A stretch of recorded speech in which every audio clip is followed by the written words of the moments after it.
one gets the sense that the left is on the defensive. You're suggesting that the left should promote a new agenda of new global financial institutions to establish security against the recent economic crisis.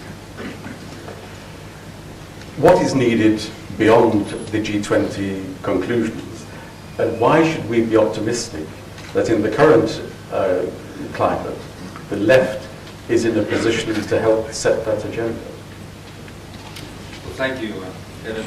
First of all, talking about the left, the left is changing, and the left went through, in Europe particularly, a period where the dominant neoliberal theory actually very often subsumed many of its policies.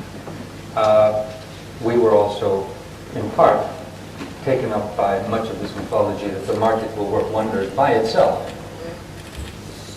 But as head of the Socialist International, I have often said, and once I had a protest from a U.S. ambassador, I had said that, well, we represent social democracy. Unluckily, socialism had got a bad name from the USSR. But democracy also, under the Bush era, lost a lot of its shine. And we're seeing, of course, with recent events in the U.S. around the Abu Ghraib issue and the Guantanamo, what an impact this has created for the largest, maybe not the largest in India, maybe the largest, one country that is considered the proponent of democracy throughout the world. So what I am saying is that our agenda is to restore these values of democracy and of social solidarity, where they both must go together. That means going beyond what the G20 declared. And that means going beyond, that means seeing what this means at the local, national, I would say European, of course, but also global level. If we want to talk about the global level, and we have two commissions which I have created as head of the Social International. One is the Stiglitz Commission, the other one is on basically the energy crisis and the green economy, headed by Göran Persson, former Prime Minister of Sweden, and Ricardo Lagos, former President of Chile. We're saying that we need a more representative world body when we talk about financial structures, and in general we need more representative structures for governing this planet. Who is governing this planet? How are we going to together manage this planet? The G20 is only 20 countries, albeit they are the largest economies, but there are many other countries around the world, and some of the poorer countries, that have no voice. There are many other countries of medium-sized range, such as Greece, that also have no voice. So we, of course, have a regional voice through the European Union, which participates in G20. So what we have said is we need to find a structure at the global level which will allow for greater representation, particularly of the regions, so that we could have African region, the European region, the Latin American region, the Asian region, and so on and so forth, in this structure, and that this should also be in the confines of the UN, strengthening the UN, and not as sort of an arbitrary asphalt kind of a body. Obviously, the G20 has made a move forward in expanding from the G7 and G8, but we're talking about greater democratic change in our global institutions. That's why we've come up with ideas such as a World Financial Organization, making sure the IMF is more representative, changing the policies of the European Central Bank, which will look at issues not only of inflation, but also development, green economy, employment, and so on. Okay, thank you. No doubt there'll be questions on that theme a little later. Could I now then switch to matters related to Greece? You finished with a bold claim that if you were to form the next government, you would like to make Greece, quote, a model of democratic governance, fighting corruption and nepotism, as you put it. And you made this very interesting proposal about transparency, that every document signed by a minister or high public official would be placed on the internet. Can I just explore what are the limits to that? For example, you have long experience of being Minister of Foreign Affairs. Presumably there would be aspects of diplomatic negotiations or draft documents switched between Athens and Skopje, for example, which might be not placed immediately on the internet. Well, first of all, thank you.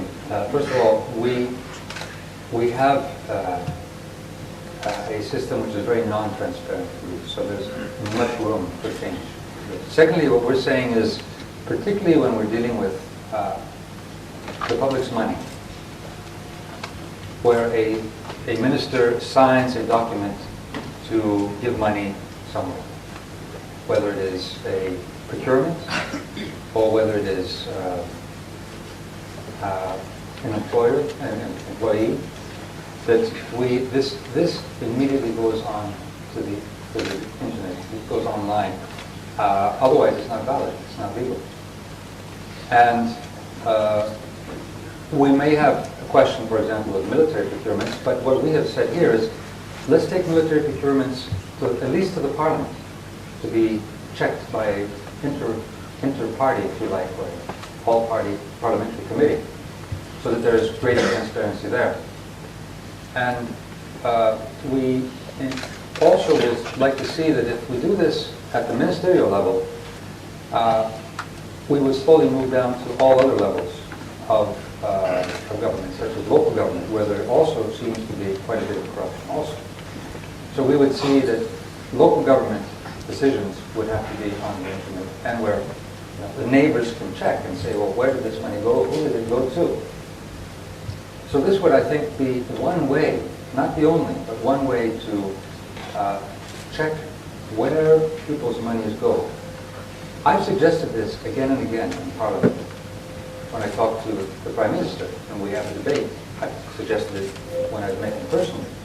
And I said, we could together sit down and work a number of proposals to change the way our public system works, so that we have meritocracy, so that we have transparency, so that we have accountability, evaluation of our practices, and really promote a more modern public service. And unluckily, he hasn't accepted it. I have, not only did I say this in 2004, 5 years ago, but then in 2005 and in 2006, we came up with very specific proposals, and now we have put to the public very specific, I would say, commitments to what we will do as government tomorrow. So I just find that there is not the political will from the other side to do that. I can see this would be a highly innovative step. I can't think of parallels in other governments at the moment. I think Denmark and Holland have. Okay, thank you. We're doing some of this. Okay. And we have worked with Transparency International on this also. Okay. But I was particularly interested in what the limits might be, what might not be made available, for example, in foreign affairs. Surely there'd be documents there which would not be made public, whether they're signed or not. It is true that international affairs and some very sensitive issues would have to be possibly exempt. Okay. However, even there is a process where other parties can ask for documents, and in confidence can usually get most of them. So we would do this, and this would be a trust which we would, of course, have to develop between the parties, and which we, I think, have been able to establish over the years, for the most, even in areas of foreign affairs. Okay, that's impressive. Could I ask another question about coming into government as Prime Minister? One of the things that strikes me in the Greek context is very much that the system of government emphasizes the power of ministries rather than the Prime Minister. In other words, coordinating this large machine of government seems to be an enormous task. One fact, the Prime Minister's office in Ireland employs something like 3 times the number of staff of the Prime Minister's office in Greece. Greece being something like 3 times as large as Ireland. In other words, this number of staff around the Prime Minister in Greece seems to be unusually small.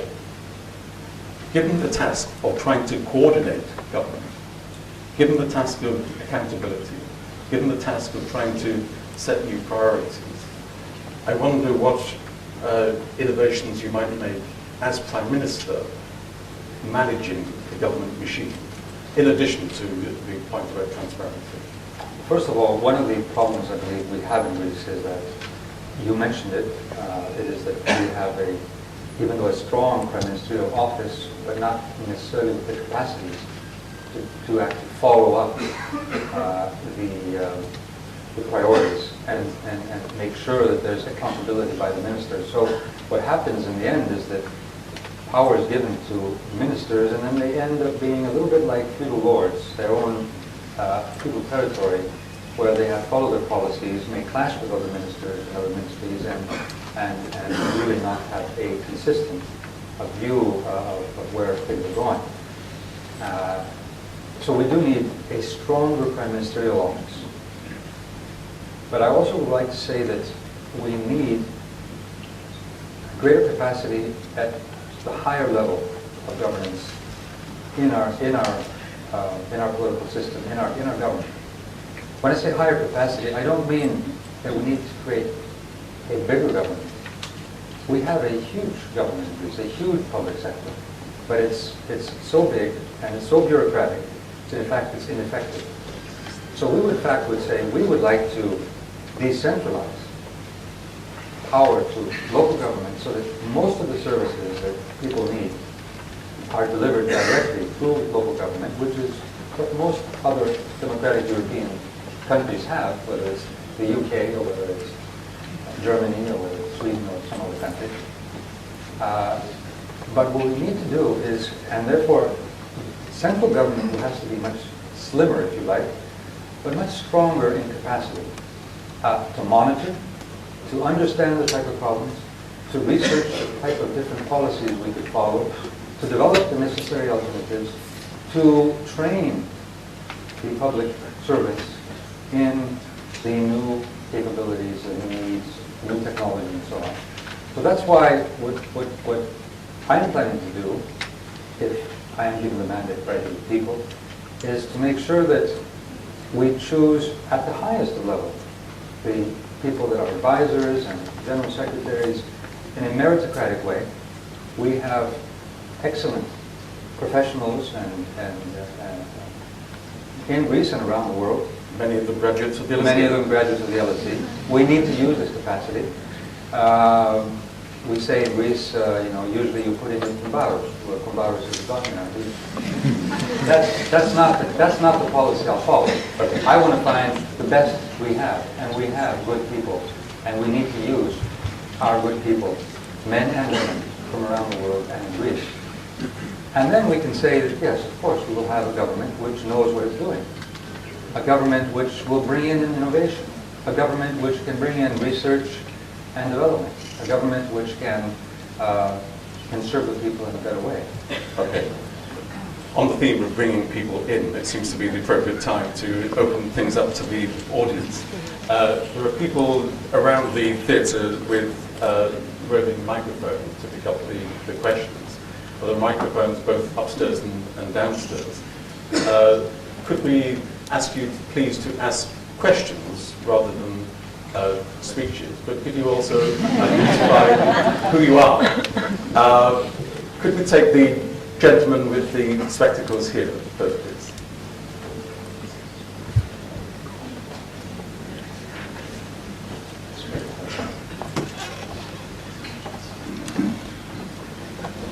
Hello.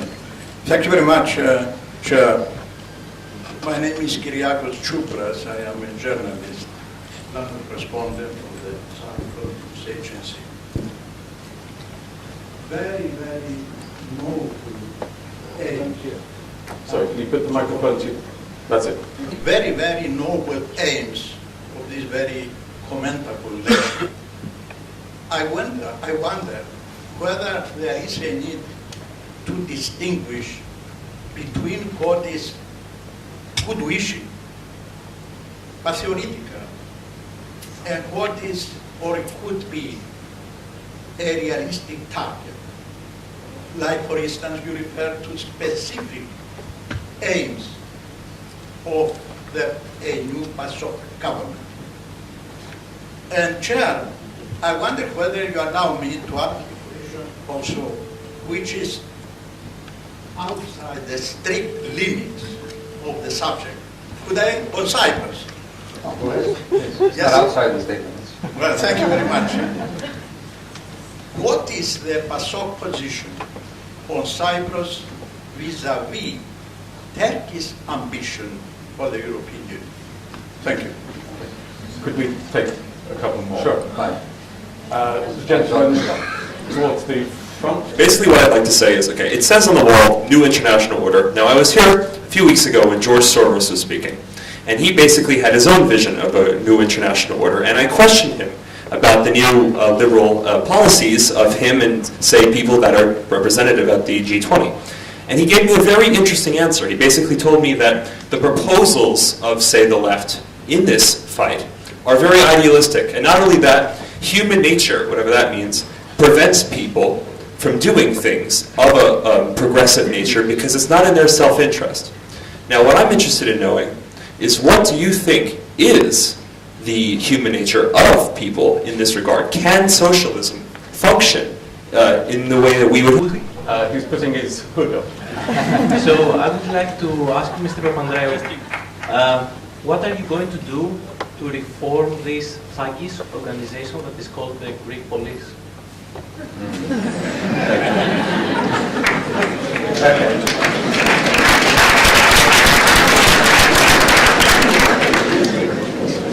So we have look about Greek, please. Well, first of all, before we get to Cyprus, you did imply that many of what we're saying is wishful thinking, Mr. Tsoukas. But I don't see why it's wishful thinking. I don't see, if you look around, you will see people that are very capable, in this room as in many other universities, in and outside Greece. I don't see why it's wishful thinking to say that we can set up a process where we use the high-quality human capacity of Hellenism to run our country and run our public services. That is simply a question of political will. It is nothing else. And I have the political will to do it. And it is a question of political will to reform the police. When PASOK came to government in 1981, I remember, and our generation went through, I remember, military service where if you were on the left, you were sent to very specific areas of Greece. You were, as I said, Paikiromenos. You had you had your, what would it be called, your file Yes. on you about what your political beliefs were. So we had a task to change as much as possible the Greek police and to make it not an enemy of the people, because the people were seen as an enemy by the authoritarian regimes we lived through, and they used the police, of course, as one of their arms in order to keep control. And that was, of course, all through from the Second World War, the Civil War, beyond the Civil War to the 60s, and then the dictatorship up to the 70s. So it took a while, but we were able to turn this around. And I think when we left government in 2004, I'm not saying things were perfect, but we did have a police which was respected, which people felt safe in their neighborhoods. People felt that they would respect. Police would respect people. They wouldn't shoot a young boy. They wouldn't sort of get into these types of activities, or they wouldn't beat up an observer of a demonstration in Salonika and then be promoted for doing so. I feel that the Greek police has been used by this government, as unluckily traditionally has been done by the right, is sort of seen as sort of one of their political arms, if you like, a privileged area of patronage and clientelism. And this has destroyed, I think, both the morale and the workings of the police, and we need to bring back meritocracy in police, in the police system, planning, police going to the neighborhoods to help the family, normal day-to-day crimes that take place, training, more education, and people who are employed in the police will be employed after strict determination.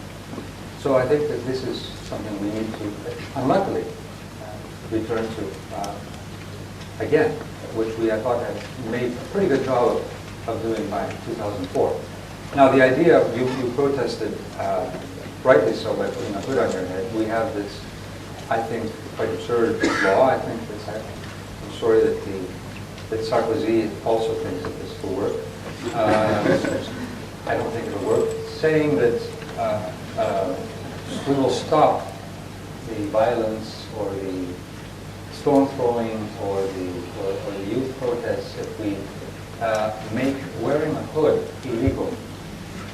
Well, I think that this is just an expression of the inability of this government to really deal with these problems and the depth of some of these issues. Now, going to Cyprus and Turkey, you know very well, I've worked on this issue for a large part of my political life, and I have fought to come up with a decision that the European Union made in 1999 in Helsinki, which stated that all countries who want to become members of the European Union must respect European law, must respect good neighborliness, good neighborly relationships, must respect all other members of the European Union. That would include, of course, Cyprus and Greece, and that we would be very much, and we are very much in favor of a European prospect for Turkey, and I've been very clear on that, but that there is a very specific roadmap of obligations. And I feel that this government, our Greek government, has not used this opportunity to really negotiate within the European context solutions on, for example, the continental shelf or on Cyprus as much as it could. I feel that it has not developed a real strategy and just left things to fate. And that has made things more complicated and more difficult. What I want to send as a message is that, yes, I will stand by this pledge of wanting to see Turkey move towards Europe, but that Turkey should not take Greece for granted. And that the issue of Cyprus is a major issue which we must see solved. And I want to remind many who may not know in the room that the issue of Cyprus is not an issue of a problem between the Turkish Cypriots and the Greek Cypriots. It is an issue of an invasion of a country, Turkey, a military invasion into an independent country, the Cypriot Republic, the Republic of Cyprus. And today we still have thousands and thousands of Turkish troops occupying the northern part of Cyprus, illegally. So I would say one first important move that Turkey can make is take out the troops. It wants to be in Europe, Cyprus is in Europe, Greece is in Europe. We don't need military presence on Cyprus. That would be one first move which would really help in developing a new dynamic for the solution of the Cyprus problem. Finally, on a more philosophical issue. Well, yes, neoliberalism has been based on the idea that people work and think only for the individual interest. And that in fact issues or feelings such as empathy or solidarity or communal life are nothing more than simply maybe an aggregate of individual interests. And through this has come the theory that, well, then we need free markets, where we allow everybody to have a free choice. Well, first of all, it's not true that everybody has a free choice, because some people have better choices than others.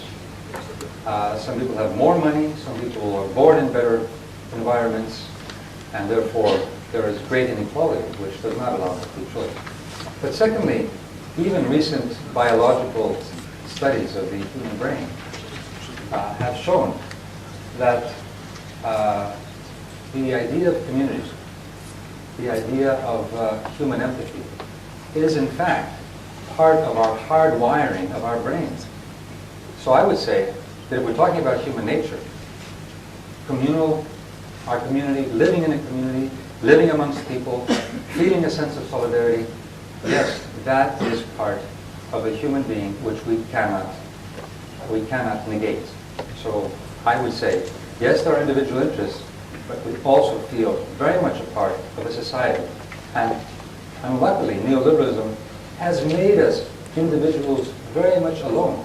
We need to bring back this humanity into our society, this sense of solidarity and human relations. Okay, let's take some more.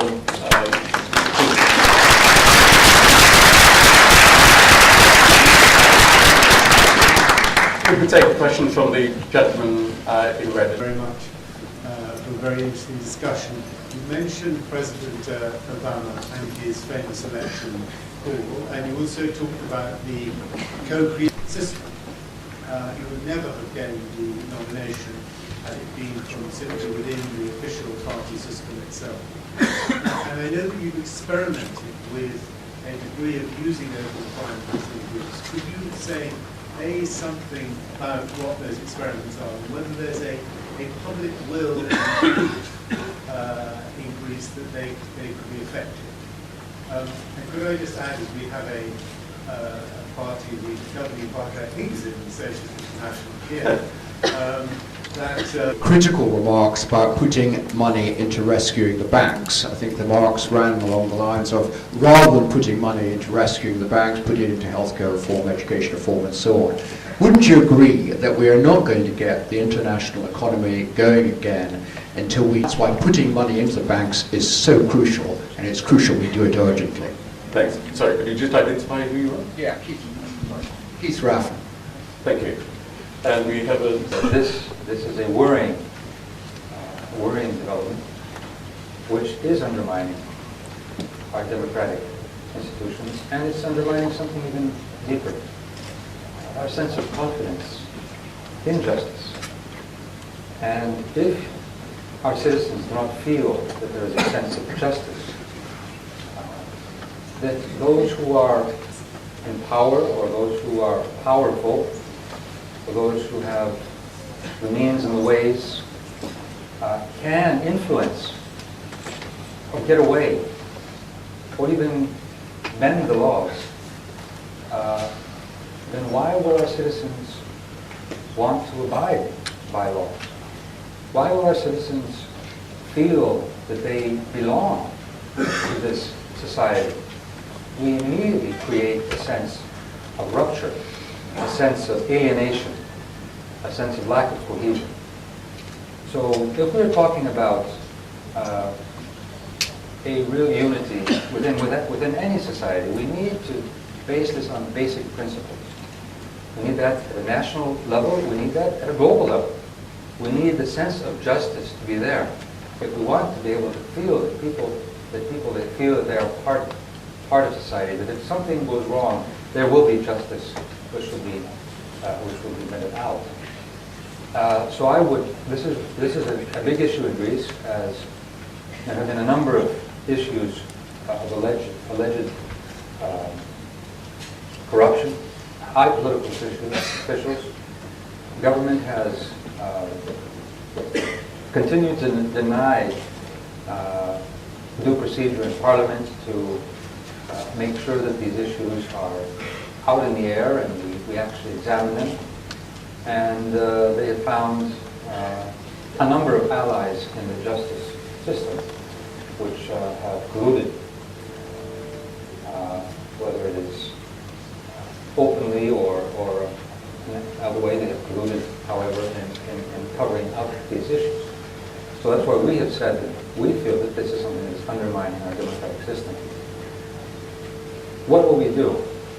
Well, obviously, if you want to change to make major changes in the justice system so that it becomes more independent, much more independent, we also need to change the Constitution, and that takes many years, particularly since we just did only last in this session of Parliament. However, what we can do is, as you know, in Greece, it is the cabinet that appoints the leadership of the justice system, the judiciary. What we can do is, rather than having the cabinet appoint, we can have public hearings of Parliament for the leadership, for the candidates for the leadership of the judiciary system. So, in fact, the transparency, the public hearings which we will have, will be an important guarantee, maybe not an absolute, but an important guarantee that we choose the best that we have, the ones that have the cleanest of records, the most independent, the most loyal to the profession and to the goals of justice. So I think this is one thing which we can do, and I think there are many others also. Now, if we go to the issue of democracy and primaries, and I've talked with Anthony Burnett over the years on this issue, we decided in Greece to elect the leader of our party. I was elected twice through primaries, through the national primary. I believe that has strengthened us, not weakened us. Even though in the second election I didn't have an opponent the first one, I had two opponents the second one, and of course it can be a bitter battle within parties. And within families you can have some of the most bitter of battles. But I think what it has shown is that, again, on the basis of the principles, we have a much stronger unity of a party and a much greater participation and understanding of our positions, our policies, and just to supplement that, sorry, how do you prevent someone in Canada who's not Greek voting in such an election? How do you control for non-PASOK voters voting for election? For non-PASOK voters, we cannot control. For non-Greek, we can, because they would have a passport. Yes. But for non-PASOK, no. And as a matter of fact, we did primaries for my election, or for our leadership election, but also we did it on an experimental basis for local elections too. And I do remember going to one of the primaries for a local election, Megara, and I had a number of party cadres coming to say, but you know, there are these right-wing voters and they're coming to vote in our primaries. I said, that's great. That is great. Now, some people are saying they will send these armies of voters to change the... No, people are not armies. People are not soldiers in politics. Maybe some may do this in a fanatic way. But in general, if you trust the wider population, you have very small groups that may want to do this. In general, you will have people who are genuinely want to participate and say, if this party opens up the doors for me, and I can go vote and influence this party, I'll go and do it. And maybe even support this party, maybe even support the candidate afterwards. And I think that's what happened. Okay. So I think what we're saying is, we are saying, yes, of course, our members are basic core, but we're opening it up to friends and non-friends, non-party supporters, if you like. But there are other areas of deliberation which we need to work on too. The internet we're trying to use, as Barack Obama did, and the internet, of course, is not yet a real electronic demos, not a real electronic democracy, although it's developing new forms. But can you imagine, for example, I'm sure most of you, or all of you, know Wikipedia. Well, think of Wikipedia as an amazing human experiment of people collaborating with each other throughout the world, this planet, to develop a project. I don't think humanity has ever witnessed something like this in the past. Well, why can't we as governments do this? Not only for our problems in Greece, but also for problems possibly, well, not only for our citizens in Greece, but also bringing in institutions from around the world. For example, we had fires in Olympia in Peloponnese last year. We put on the web a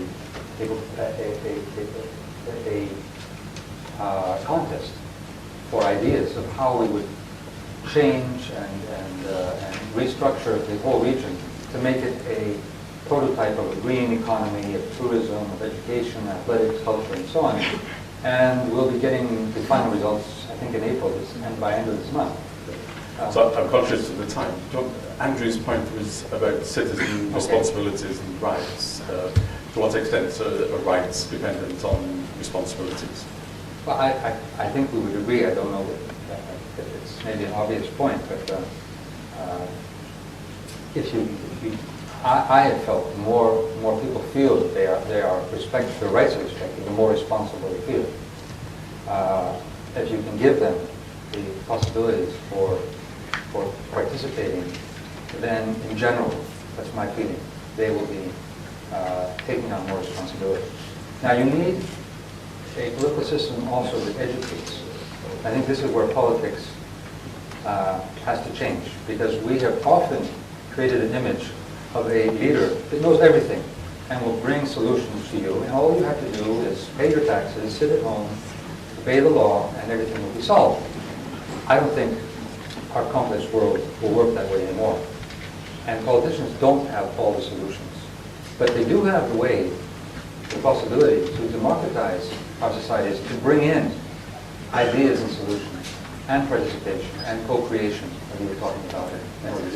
There's the gentleman finally about the banks, the rescue of the banks. You were not implying that these toxic acids, without really knowing what the prices of these toxic acids were and are, and the risk would not be going to the hedge funds or the banks that will be buying these up, or the investors that will be buying these up. They will in fact get a stipend. The risk will go to the taxpayer. So the question is, when we have these bailouts, there is a real redistributive effect of wealth. Are we redistributing to help our national economy? Are we redistributing to help small and medium-sized enterprises? Or are we simply redistributing to fill out the black holes of the banks? And I think this is what the criticism has come in. Read Joe Stiglitz, he has a whole article on this. Okay, thank you. I think we have time just for one last question, and I'm going to disappoint about 90 people in the room waving at the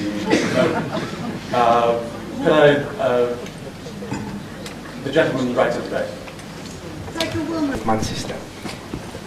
If you become Prime Minister in the next few months or the next couple of years, your government will be responsible for the appointment of over 1,500 key public sector employees outside the jurisdiction of ASEP. Can you give us here a public commitment that all these posts, all 1,500 posts, or perhaps more? Population. What are your ideas for 21st century grassroots campaigning, given that we've got a very demoralised electorate who don't trust either the left or the right? How are we going to get into power? What?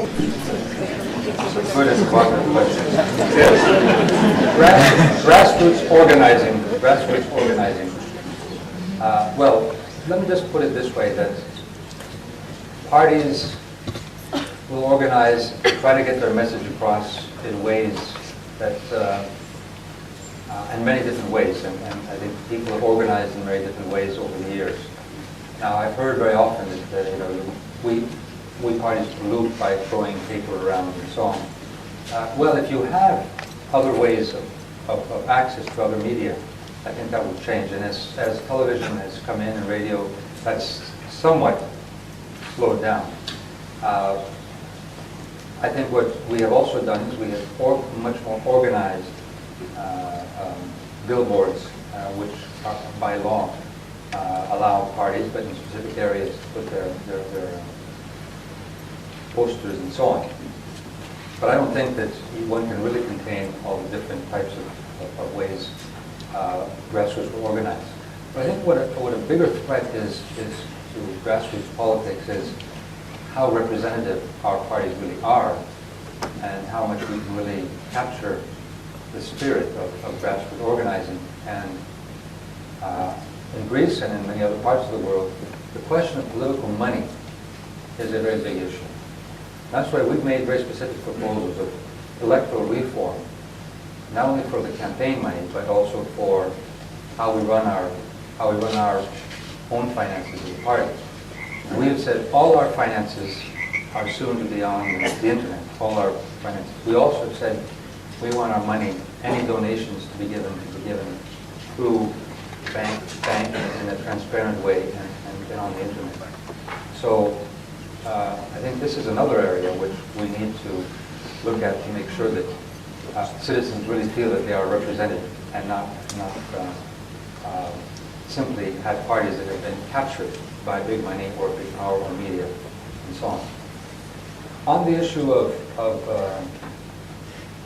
what I would do in the case of being Prime Minister and appointing high level, I mentioned it in my speech, or I mentioned it actually in one of your questions, but I'll be more clear on this.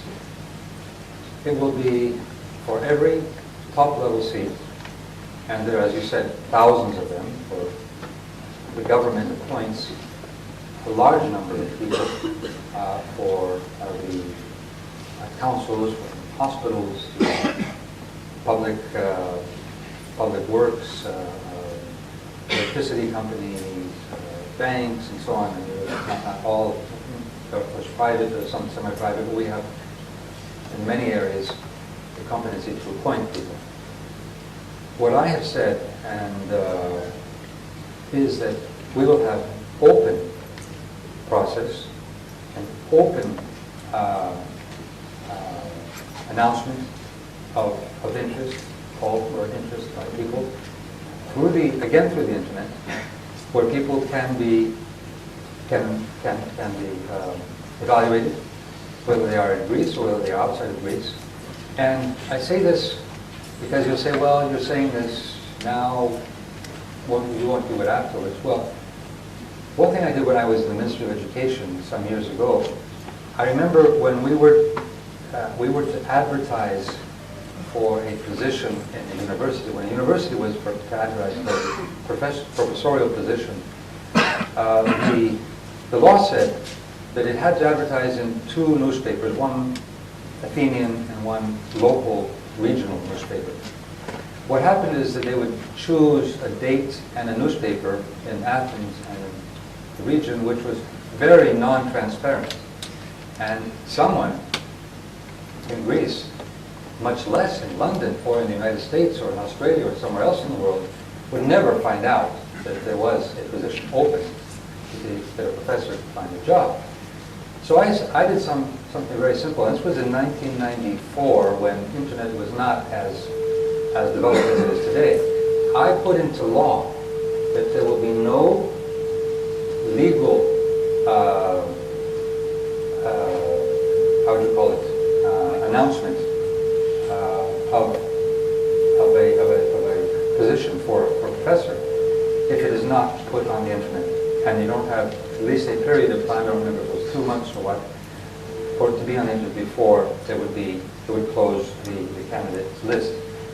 And that very simple decision allowed for many important and good professors to be able to come and compete with others to get a position. So this is what I will do. And we'll do it from the general secretaries to the councils also. So this is my commitment, and I will do this.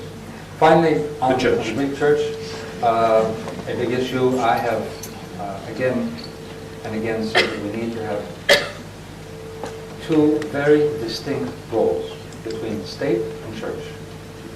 This will be helpful both for the church and for the state. I recently met with Archbishop Hieronymus. I was very glad that when we made a public statement together, he also talked about the distinct roles of church and state. And I think that's a very important move. So I think this will be an important move of modernization for our Greek democracy. Thank you very much. Thank you.